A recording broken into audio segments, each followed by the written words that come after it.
Hello friends, vegetable egg fried rice தான் இன்றைக்கி நான் பண்ணியிருக்கேன். எப்படி பண்ணலான்னு சொல்லிட்டு பார்க்கலாம் வாங்க. பிடிச்சிருந்தா சப்ஸ்கிரைப் பண்ணுங்கள், லைக் பண்ணுங்கள். எப்படி செய்யலான்னு சொல்லிட்டு பார்க்கலாமா? சாதம் தனியாக வடிச்சிக்கலாம். பிரியாணி அரிசி, அதில் ஒரு ஸ்பூன் எண்ணெய் ஊற்றிக்கோங்க. அரிசி ஒட்டாமல் இருக்கும். 3/4 வெந்தால் போதும். காய்கறியை சின்ன சின்னதாக கட் பண்ணிக்கலாம். பூண்டு எடுத்துருக்கேன், உரிச்சிட்டு சின்ன சின்னதாக கட் பண்ணி எடுத்துக்கோங்க.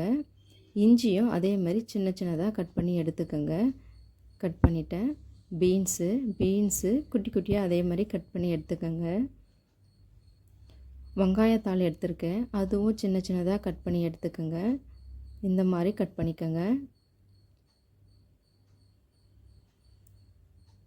குடமிளகாய் எடுத்துருக்கேன், ஒரு குடமிளகாவை 4ஆக கட் பண்ணி குட்டி குட்டியாக இந்த மாதிரி நீளமாக கட் பண்ணிக்கோங்க.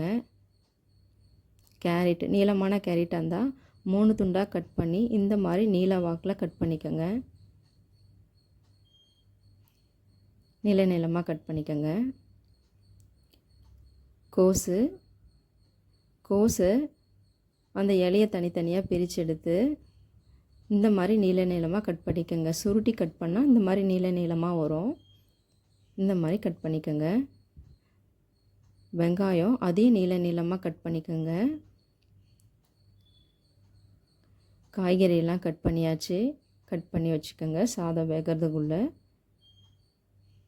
ஒரு வாணலில் 2 ஸ்பூன் எண்ணெய் ஊற்றிக்கோங்க. முட்டையை தனியாக பொரித்து எடுத்துக்கலாம்.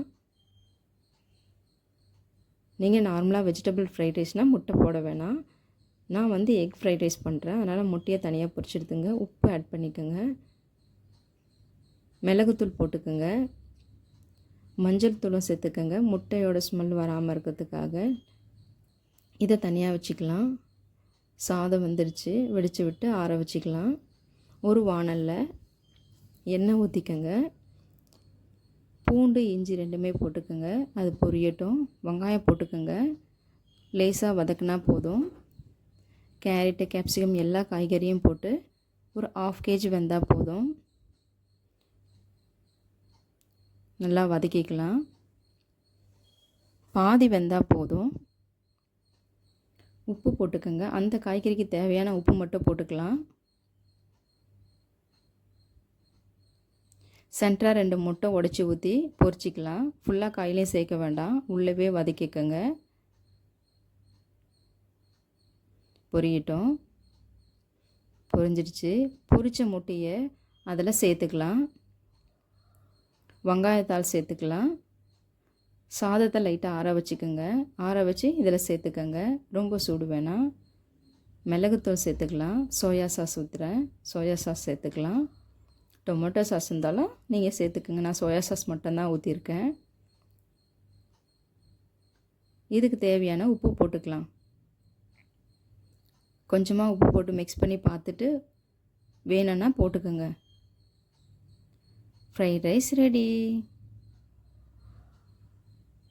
இந்த மாதிரி செஞ்சு பாருங்கள். சப்ஸ்கிரைப் பண்ணுங்கள், லைக் பண்ணுங்கள். எப்படி இருக்குன்னு